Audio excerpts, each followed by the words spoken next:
Life isn't fair. It never was, it never will be. The moment you stop waiting for fairness is the moment your power returns. The world does not owe you balance. It owes you nothing. Success begins the second you stop saying, "Why is this happening to me?" and start saying, "What am I going to do about it?" Entitlement kills ambition. Responsibility builds it. You can't control fairness, but you can control effort, and effort is always available.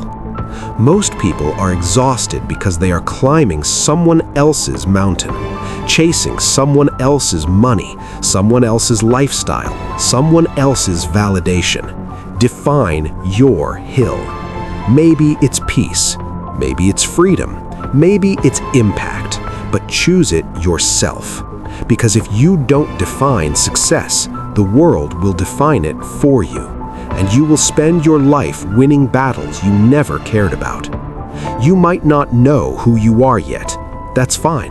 Start with who you are not.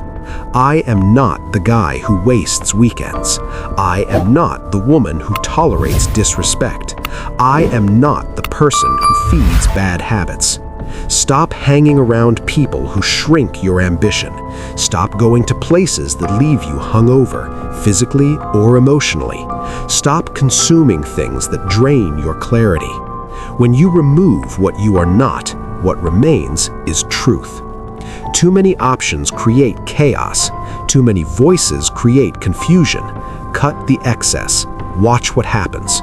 You accidentally find better rooms, better conversations, better habits, because clarity attracts alignment. You don't need more, you need less. You will make mistakes. Own them, fix them, apologize if needed, then turn the page. Guilt is useful for a moment, not for a lifetime. You are the author, and authors don't reread the same bad chapter forever. You don't rise by adding more noise. You rise by subtracting what isn't you until only truth remains. Subtract the victim, subtract the distraction, subtract the excess, and what's left is power. If you're done playing the victim, comment, "I choose responsibility." Subscribe for weekly cinematic discipline and identity content.